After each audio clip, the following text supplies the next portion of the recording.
Tim Baker, good to have you back on the show. Good to be back, Tim. What's good? Oh man, it's one of my favorite holiday seasons of the year, Thanksgiving time. Always head back to Buffalo to enjoy that time with my family where I grew up. So we're really looking forward to the next week or so and some good time with family. Unfortunately, I'm out of this Turkey Bowl football game this year. An Achilles injury will do that to you. But Yeah. other than that, should be a good time. How about you? Yeah, we're staying put in Ohio. Last year we traveled to see my parents in Florida. I got so sick. I'm still I'm not sure if I'm ready for like turkey and stuff in this year. We'll see how it goes. But I'm happy to be kind of staying put and not traveling. But for those who are traveling, or have traveled, if this comes out after that, I hope everyone has a safe trip, a good time and food with family. And yeah, 'tis the season, right? We're right in the midst of it. I can't believe that 2025 is winding down. I just feel like this year flew by. It's just crazy to think that. Yeah, it is, and we're really looking forward to 2026 and taking some time to reflect on 25. It's been an incredible year with our team, with our clients, with the community. But we got some really exciting things ahead in 26. I'm just going to leave it Yeah. as a teaser there for now, and we'll talk more about it as we get toward the end of the year. Tim, this topic, we've been talking about this for months about the need to do an episode specifically around the situation of a sudden windfall or inheritance of money, even if it's expected, making sure that we're planning diligently when this situation arises. And one of the things I want to talk about is that it isn't just about the money. It can be an identity shift, it can be an emotional shift, it can be a relational shift, and it can be a blessing. It can be certainly a positive, but it also could and carries the potential to be a negative if we're not planning carefully. And so we're going to talk about several aspects of that. But before we get too deep into the topic, the term windfall, obviously inheritance is one type of windfall, but there could be many different types of windfalls that might have an impact on someone's financial plan. What are those situations that you might be thinking of that you hear from our client base, that you hear from prospective clients, where there would be a windfall of money that we need to plan for? Yeah, I think the inheritance and I think we'll talk about some stats in terms of like baby boomers transferring assets at a historical, or projected to be historical. That's going to be the big one. But I think, it could be, a sale from a business. It could be a lawsuit settlement. It could be lottery winnings, an insurance payout. Um, it could potentially be, liquidating a piece of real estate, which Yep. maybe not necessarily won't be a windfall because you have that property. But yeah, those would be things that would come to mind that I think would kind of trigger. It's one of those things, Tim. Like, you think about it. If you think about like on the career of a pharmacist, those I don't want to say rites of passage, but those transitional things where you're like, hey, maybe I need some help here. It could be like, hey, I start making a six-figure salary, or I become debt free. It could be a change in job, a promotion, kids leaving for college, an inheritance, something like I'm about to an empty nest, or I'm about to retire. It's one of those things that I think triggers the questions of like, am I in over my head? Do I need to, talk to someone, a financial planner, a therapist, a tax accountant? So, yeah, I think inheritance is kind of what we think, broadly here, but it could be something else that, you wake up and you have assets that you might not have otherwise planned for. Um, and I do think it is worthy of some introspection and, just some conversation with yourself or a professional to say, okay, what's the best path forward? Mhm. Because there is a lot of things, I always want to go down the technical side of things for these conversations to bring a little bit to the table in that regard. But, more broadly, it's not that. It's more about, I think it does come back to like the balance sheet and looking at what your net worth is and how this Yeah. affects this, and then your goals, and then overlaying this newfound windfall. And then how does that affect things going forward? Yeah, Tim, I'm glad you started there because as I was preparing for this episode, my mind was going down that space of where do we want to find this balance in terms of the education of this topic, but also it being practical and meaningful, right, for our listeners. I think that's the balance we're always trying to strike. And given the unique circumstances, not only of the windfall itself, but also one's individual circumstances and pairing those two things together, this is not meant to be a DIY episode on how to plan for, Correct. Yeah. windfall, inheritance, whatever the situation may be. And I think as we talk out loud, that will become glaringly obvious for those that maybe haven't had an experience around this so far. When you think about not only your individual goals, but the tax implications, where are these dollars coming from? What else is going on in the financial plan?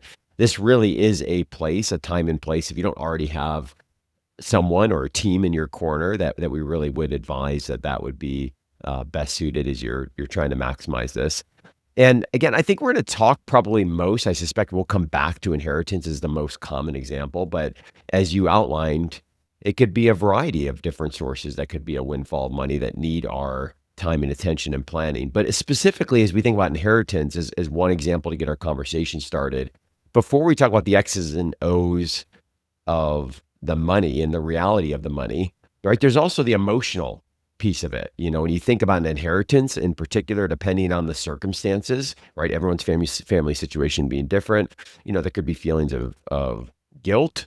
There could be some grief that someone is processing. There could be confusion, feelings of pressure, siblings involved, managing Resentment. estates, resentments. Resentment Yeah. to the person that you're inheriting from, resentment to family members Yeah. that you're dealing with. Like one of the, not to cut you off, Tim, but like I remember, the first section of the CFP that I went through, which was a mistake, was the estate planning section, and so it was That's taught heavy. by an estate attorney, and that was like a super eye opening of how like he would just tell stories about some of the maybe cutthroat behavior of like family members that were arguing over an estate. It's like insane. But it could also be that like, hey, I'm inheriting this from like a parent or someone that, I feel resent, and like, I don't know how to like process those Yeah. emotions.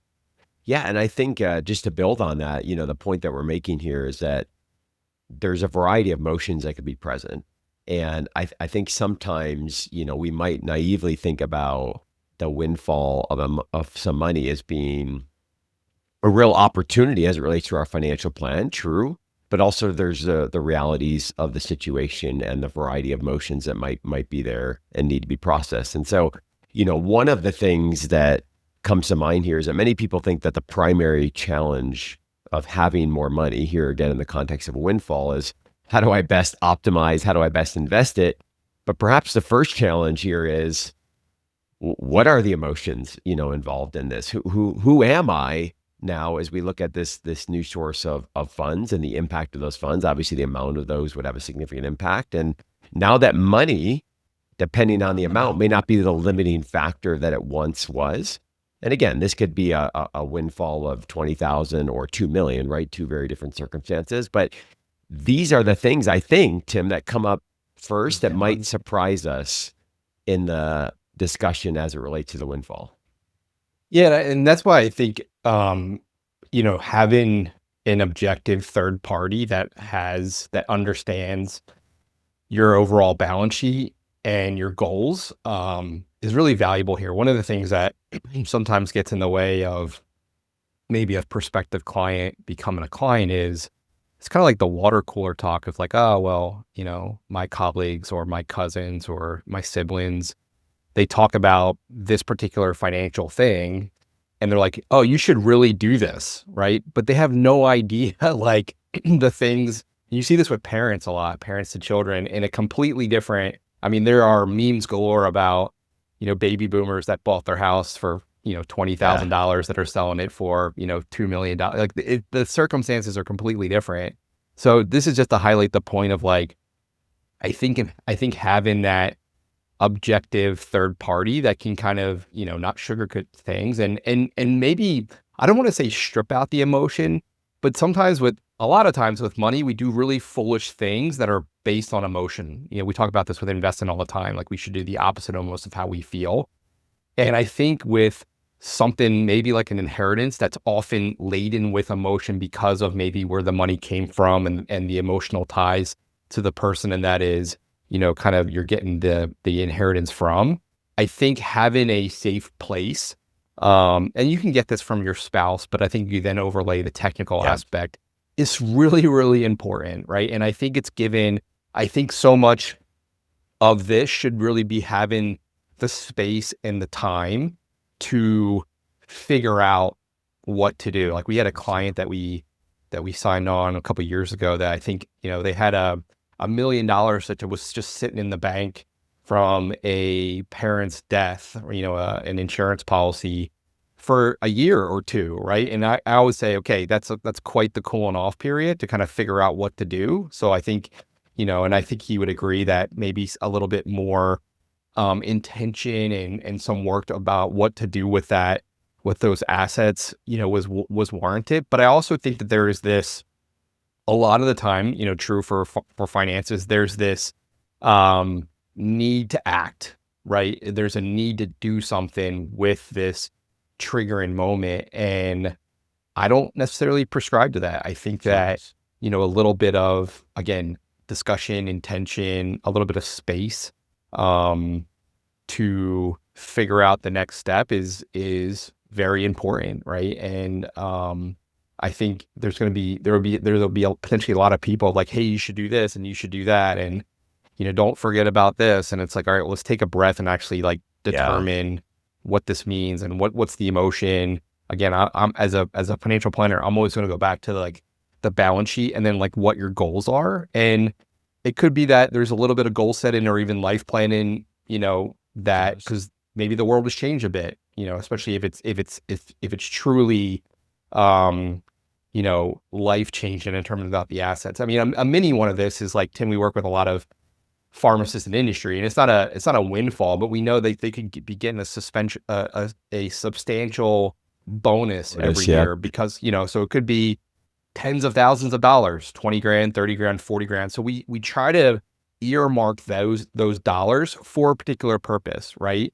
Um, that's not very different than an inheritance, but if it's a substantial inheritance, like maybe it makes sense to kind of go back to the drawing board Yeah. and do a little bit of life planning, because typically that first question we ask in the life planning process is like, hey, if money were no object, right? And let's dream a little bit. What would you do? What would you be? Those types of things. And maybe those are a little bit more on the table if we're not necessarily bound by going to a job or whatever that looks like. So I think, again, giving some space for this to breathe is really important. Tim, I love the example of a bonus, right? Because it's a micro Yeah. example, but it has a lot of the same tenets, right? As we're talking about this, if when we think about preparing or planning for bonuses, right? One of the ideal scenarios is that we're not pre-spending that, right? So we're not banking on that money coming through. And if we're doing our work in advance and we have a good prioritized system and strategy that aligns our balance sheet and our goals and where we want to go, when that money comes in, we hit the ground running of knowing exactly where we're going to put it because we've already done the hard work and the intentionality. Now, maybe this example we're talking about here in this episode, you add a zero or two, right? So obviously, and there's a different emotional component we're talking about, but it's that same level of intentionality where if we're already doing the work and that we, have a good organization process of our finances, we have a systemized approach of what we're trying to do and why we're trying to do that according to our goals, and a prioritized list of what those goals are and what we're working towards, again, doesn't minimize the emotional pieces here that we're talking about, but it does, give us a little bit of a breathing room to say, hey, we've done the hard work. We know where these funds are potentially going to be best used in the financial plan, and we can hit the ground running. Yeah, and I think just to back up, I think to give the listener here a little bit of stats, because you might be sitting here and be like, this is not me. Like I'm not expecting, and I'm in that bucket, right? Like, and I've had conversations with my parents. My parents, I think I brought this up on the podcast before. They're like, oh, we want to like leave you some money, like leave you and your siblings some money, and I'm like, I don't expect that at all. But the stats say that that's going to happen, right? So Sorelli Associates did a study back in 23, 24. I think in partnership with the Federal Reserve that estimates, I think the high end, I think it's like 60 to like Yeah. $84 trillion of Yeah. assets will be transferred um, to kind of the baby boomers heirs between now and 2045, right? So of that 84 trillion, if you look at the high end, 72 trillion, 72.6 trillion will go to heirs, about 12 trillion will go to charity. And then if you couple that with Citizens Bank did a survey that says that 72% of Americans say that they do not feel confident managing a sizable inheritance. And I think it's, yeah, so to me, there's this wave of assets that are going to be transferred. And there's a lot of people, I think, again, that are very unsuspecting, like, that's not going to be me. And maybe this balances the scales because, again, I go back to the baby boomer jokes about, buying the house. Maybe some of this wealth transfer balance the scales a little bit in terms of, like, it's just harder, I think, now to buy a house, and all education's so expensive and things like that. But it doesn't dismiss the fact that, like, real work has to be done, right? And I think, again, we talk about intention. This is very much so a period in time where some intentionality behind, hey, what do we do next, is warranted, right? And if not, then you will proverbially, like, fumble the bag, right? And there's a lot of, like, technical things that you can do wrong. And I think, tax and the investing side is probably where I'm talking more. But I think probably even more important is just the emotional side of this, and, like, okay, how does this really affect you? And again, it's a scale here, right? Because it could be, very, hey, we funded this project. So, like, growing up, my mom's Aunt Flory died. She left, our family money, and we redid her kitchen, right? So instead of having an alley kitchen, we built out a beautiful kitchen that my mom always wanted. So that was like Aunt Flory's kitchen, right? So it could be as simple as that, as, like, you draw that sum of money to, like, a project like that. But it could also be, like, very different in terms of, like, your lifestyle and how you live day to day. So I just think it's important to, take a breath and figure out what that looks like for you and your family. Yeah, it's interesting you're rattling off those statistics, Tim, and we'll link to those in the show notes for those that want to dig deeper on that. There's a gap, right? We have a large transfer of wealth, and we have a lack of preparedness, or at least the feelings of a lack of preparedness of how to be able to handle that. Yeah. And what we're talking a lot about in this episode is the back end of, especially with an inheritance, like that money is being transferred, and now how do we handle it? What I was thinking about as you were sharing is also the opportunities on the front end of these conversations. And it brought me back to the conversation we've had before with Cameron Huddleston, who wrote Mom and Dad, We Need to Talk. Great book resource. We'll link to that in the show notes as well. And the opportunities that we have for these conversations, to better understand the estate planning and the desires and the goals of the family. And those are uncomfortable conversations, right? But they're important because I suspect, Tim, a lot of people listening, might be in this camp of either, like, I don't know, right? I maybe there's some money, maybe that's the goal, maybe that's not, or maybe there's assets there that they don't realize, or they assume that there's not assets. And there's all these unanswered questions typically because it's an uncomfortable conversation. And here again, we're talking about more the back end, but what could we be doing also on the front end to help understand what these situations are, what the goals are, what the desires are, to mitigate some of the unknown and the questions on the back end? Yeah, and I think the other thing to kind of just throw out there too is that I think that what's going to become more common, and I've seen this with clients, is, like, there's going to be a lot more windfalls in life versus, like, after death. Meaning, like, I'm a 30-something-year-old pharmacist. I'm really struggling to get money together to put a down payment on my house. Like, my baby boomer parents are going to help me out, right? So obviously there's a straight line there, but there's Right. also, I think, older generations that want to see heirs enjoy kind of the fruits of their labor. And again, there's a whole different strategy, tax and otherwise, Yeah. with regard to, like, gifting and things like that. But I think, like, the premise still stands in terms of, like, okay, if you're receiving that gift, if you're receiving that windfall inheritance, how do we then apply that to our own circumstance, apply that to our own financial plan, and what does that look like? Yeah. So, and again, I think the technical things are super important, but I think it's just having the space and the time to kind of work through, okay, what do we do from here, right? And what should be our steps? And I think that's important. So let's shift gears a little bit and talk again, not that this is meant to be a DIY type of episode in any way, but as we shift and talk a little bit more about some of the how-to, one of the first things that comes up for me, which we've alluded to a couple times, is making sure that we don't have any hasty decisions right before. Mhm. Now there's an opportunity cost of too long of these dollars sitting on the Sure. sideline. But I think probably more than anything, as you alluded to already, there can be those feelings of urgency to act. So with that in mind, Tim, what does that look like? And let's just throw out a number, $500,000, just to have the conversation. If I have an inheritance of $500,000, is this sitting in a checking account, a high yield savings account? When we're trying not to make any hasty decisions and we want to ensure we've got the right team, we're looking at the entirety of the financial plan, the picture, thinking about the tax implications, all the things we'll talk about more here in a little bit. What does this practically look like to not make hasty decisions?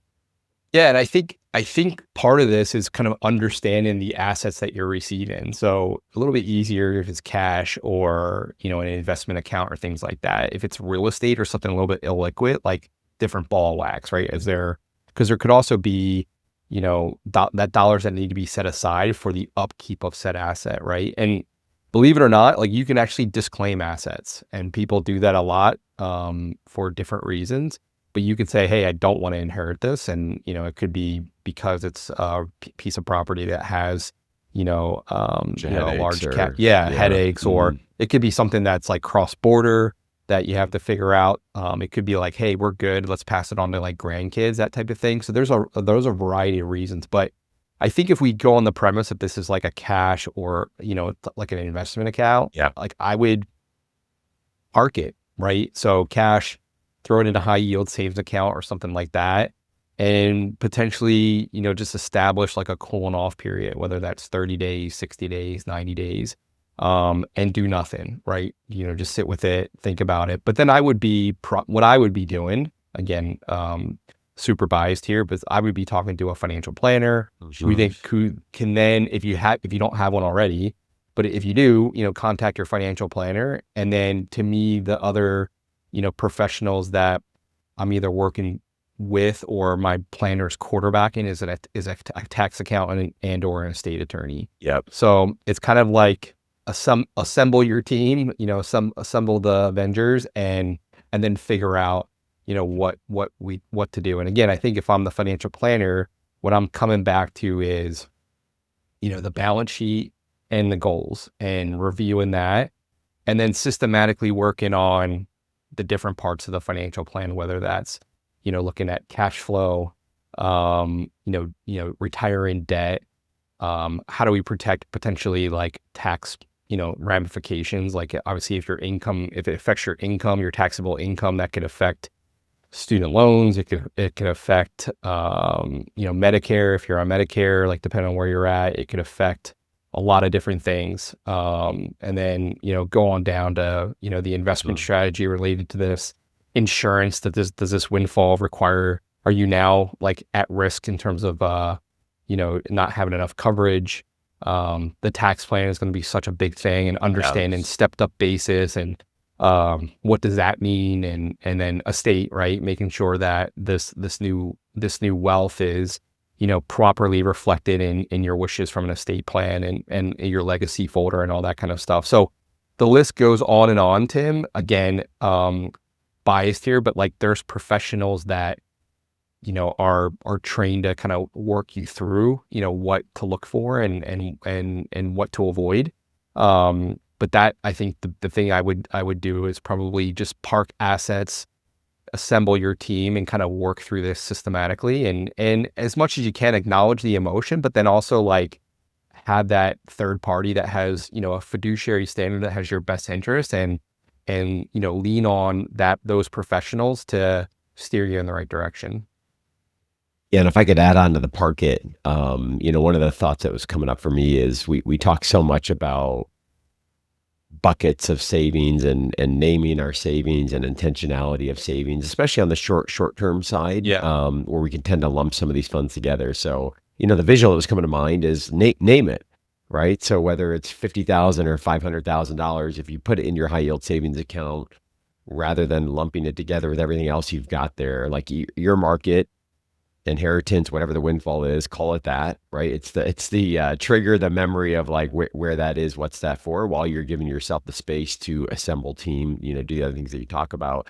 The other thing that was coming up for me here, and similar to what you shared, Tim, the conversations I've had with my parents is like there is zero expectation, right, around any type of inheritance. And in fact, especially as I think about my kids and the time that we have with my parents, like would love to have experiences and other things that we can enjoy as a family now, right? There's not an Die with expectation. zero. Yeah, die with zero. But I also respect, and in my conversations with my dad, I also respect that like there's a generational difference here that is, coming into play around goals of wanting to leave money behind to kids, grandkids, to giving goals and things. And I want to respect that. Like I hear that, but there's not an expectation of it, right? That's been the conversations we've had. That said, like the other thought I had is, not that the plan would be to go out and spend all of this, but if there was a lump sum that was transferred, like, is there an experience or something that we did as a family that was a memory that we might want to take as a part of like remembering? I'm talking about this in the context of my parents right now. So every summer we go to, the Finger Lakes with my parents, with my brother, his kids, with our kids. Like, if this were something that happened in our situation in the short term while we're parking, the larger sum, is there a small portion of it you peel off that is being used to have that experience, to have that memory, right? To go through some of the grieving process, some of the emotions, the other things that we've talked about. So just another thought that was coming up as you're sharing of like the park it, and potentially with an asterisk of like, hey, might there be a small percentage that we earmark, spend, do whatever with for a specific reason or purpose? Yeah, I love that. And again, I think the more you can kind of get in front of it, the better. Because then I think it just, so much of what we do with money is emotional, right? And obviously with a loss of a parent or something like that, it could be even more, heightened.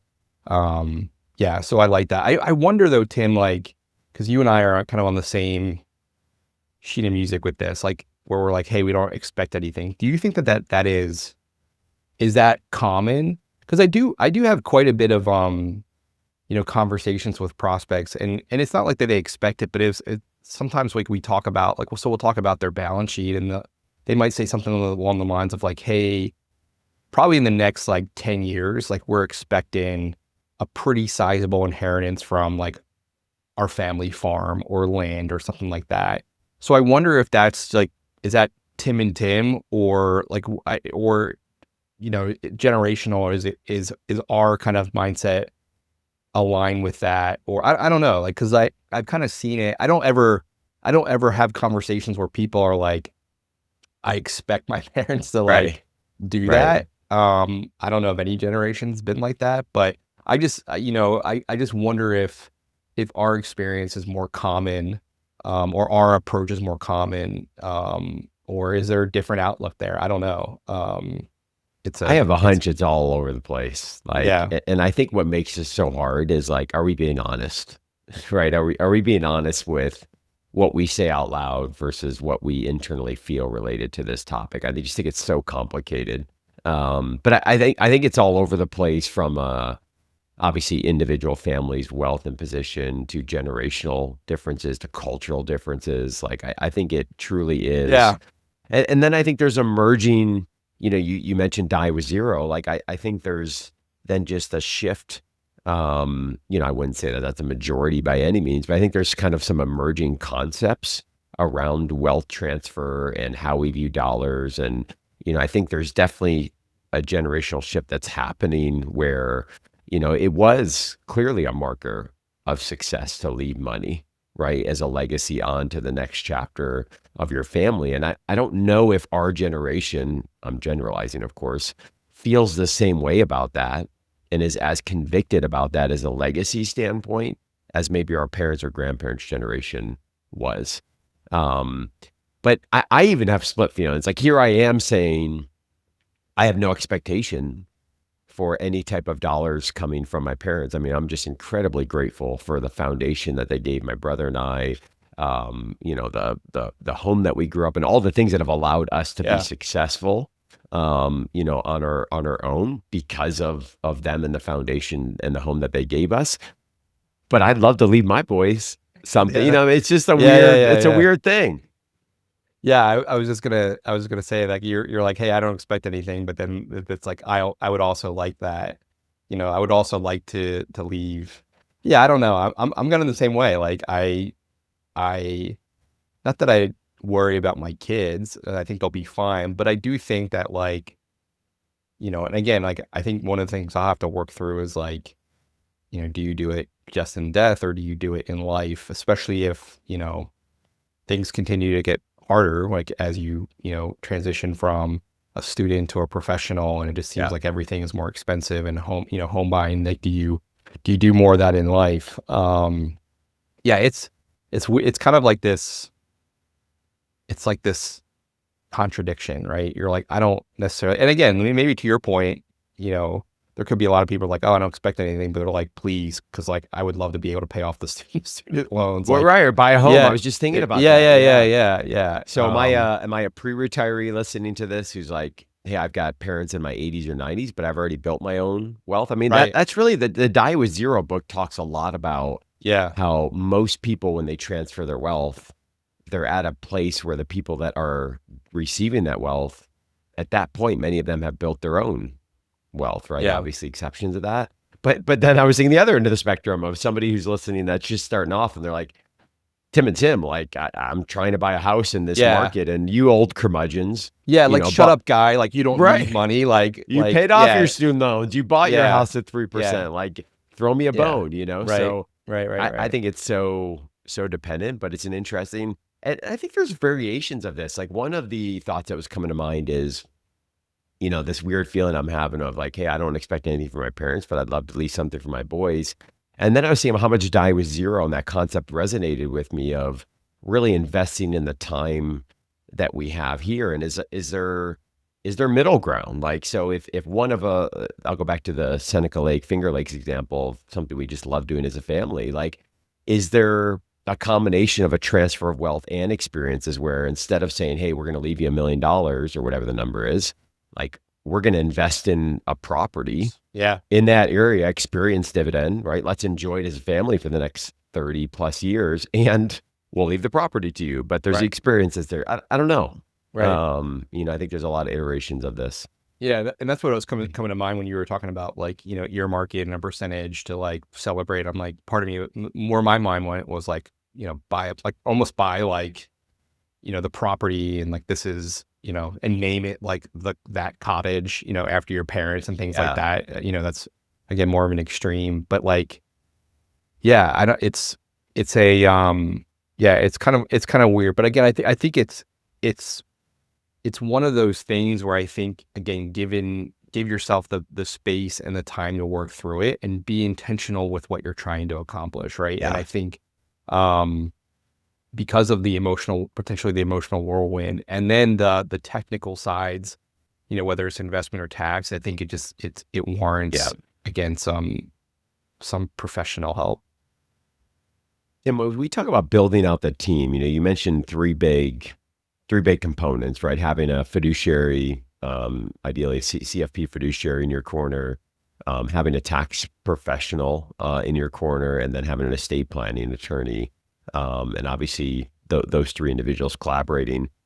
I was thinking about, we had an individual after a speaking event not too long ago come up to us and shared with you. I think they were expecting something like $1 million inheritance within a short period of time. It was like a week or two, right? I don't Yeah, remember the yeah, specifics. yeah, But as I was thinking about that person and as I was thinking about the team, in that situation, I don't think there was a team in place. And so coming at this from two different angles, I'm someone listening who already have a good team in place.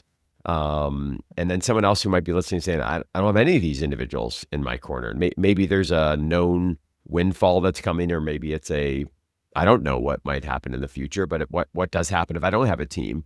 And I think that's clearly a more challenging situation, right? Because you're trying to build a team of trusted professionals in real time.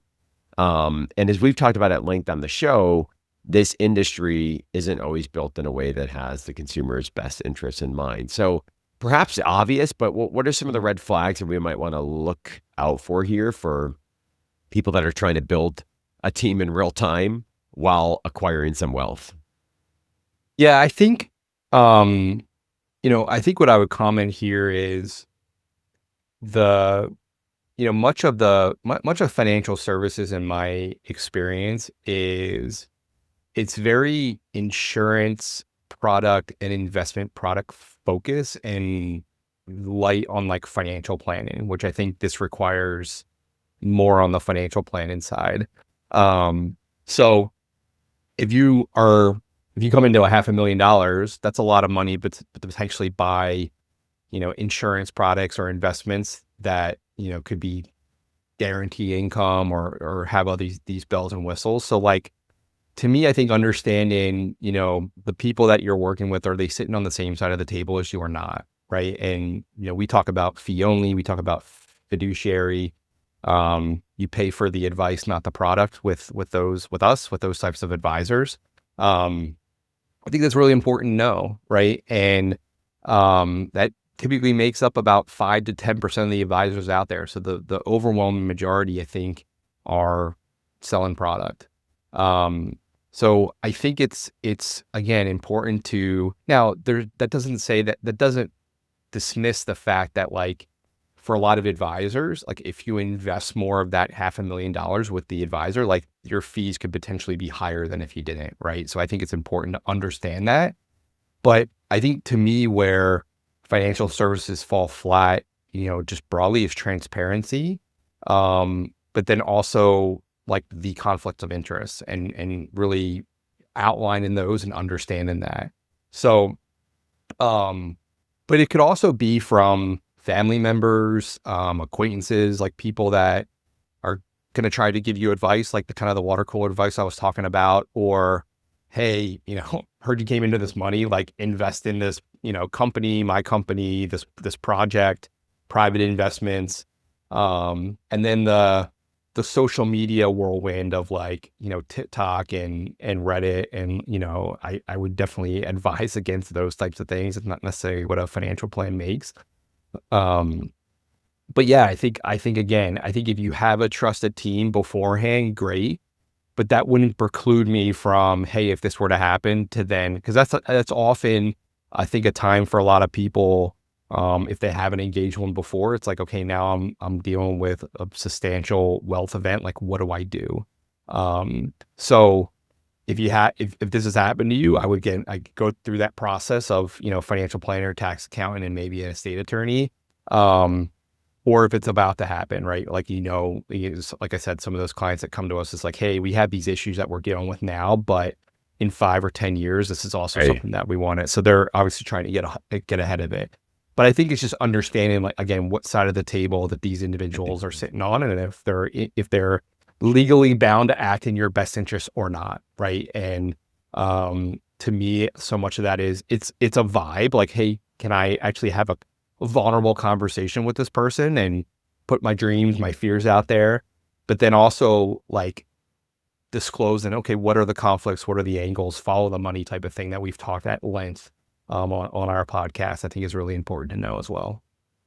Yeah, and we talked a month or so ago about some of the key aspects to hiring a financial professional and what to look for. We'll link to that in the show notes. And as I think about this from the view of somebody, maybe they're going through this real time, or maybe they find themselves in that position in the future, but trying to build a team from scratch, you know, I would certainly start with the financial planner piece of the puzzle. And the reason I say that, perhaps viewed as self-serving, but the reason I say that is you think about comprehensive financial planning when done well, there will be some experience on the tax planning side. There will be some experience and exposure on the estate planning side, but think of them as a quarterback to the financial plan, right? So they can work with a qualified, competent CPA. They can work with an estate planning attorney, but have the broad view of the integration across the entirety of the financial plan. So I say that because it probably would feel very overwhelming, right? Where do I start hiring 3 people at Yeah. once? Build your quarterback of the team first, and then you can build out from there. Tim, this I think is probably the point in the episode where people are like, So help me out. I get a large windfall. Should I be paying off my debt? Should I be saving and investing for the future? Should I put money in my kid's college savings account? Right? The myriad of potential places to put dollars. And I just want to acknowledge that and just say out loud, it depends for all the reasons we say on the show.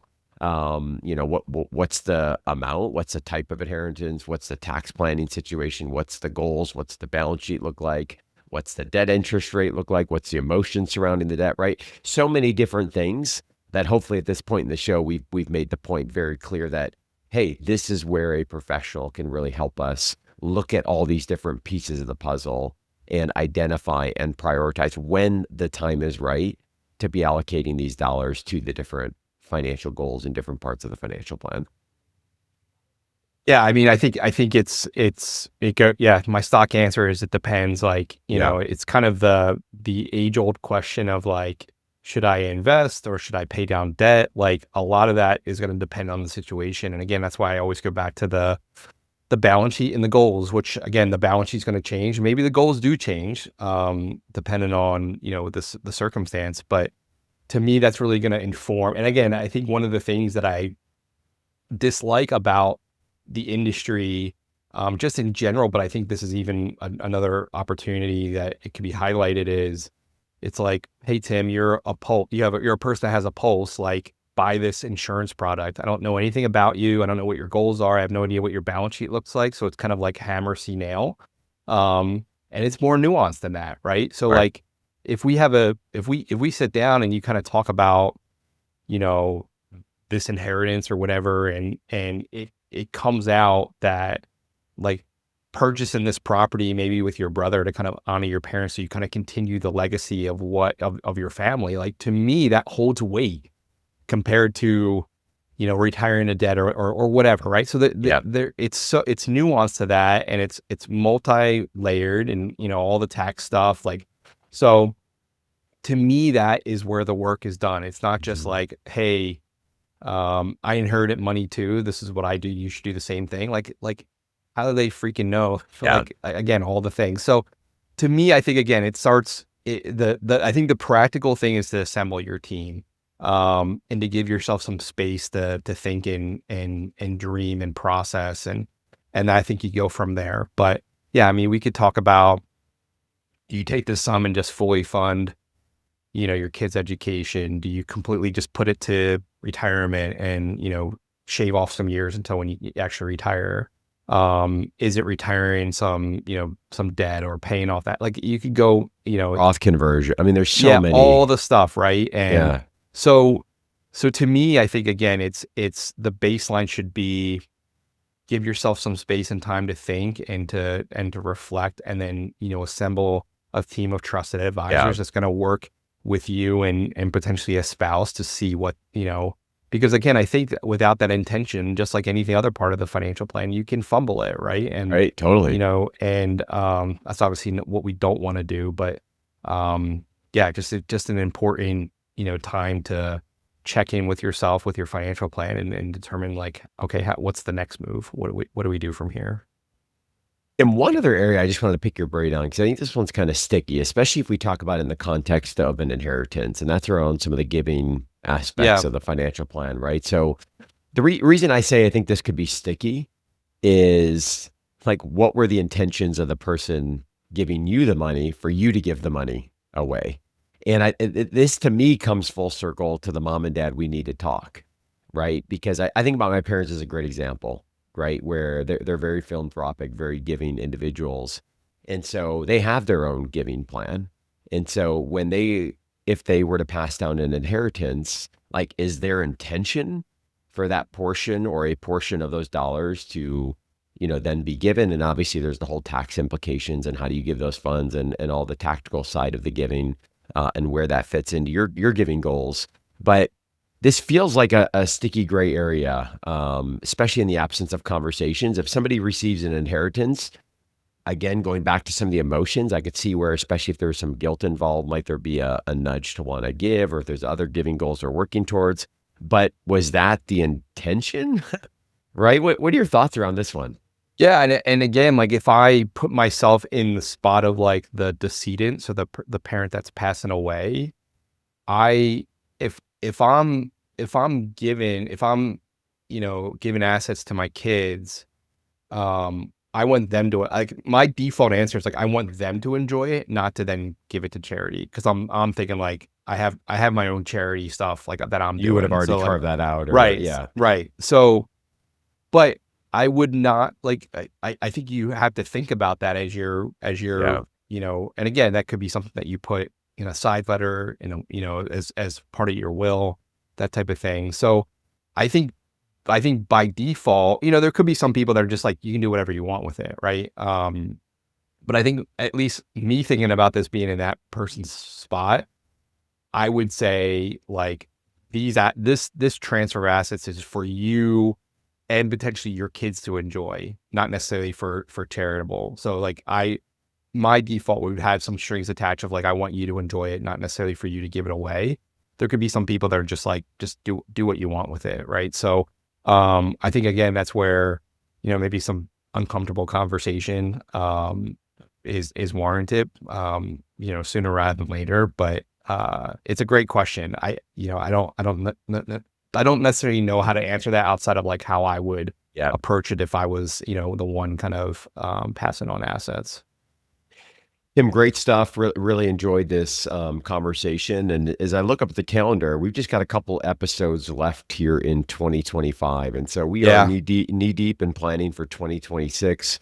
We've got some exciting content planned, as always, for our listeners. But if you have a topic that you'd like us to cover or perhaps refresh, right? It's been eight plus years that we've covered, some of the topics. Or you have a question that you'd like us to consider answering on the show, any or all of the above, feel free to send us an email, info@yourfinancialpharmacist.com. And we'd love to entertain that as we plan ahead for 2026. So, Tim Baker, as always, great stuff. Have a good one, Tim. Take care.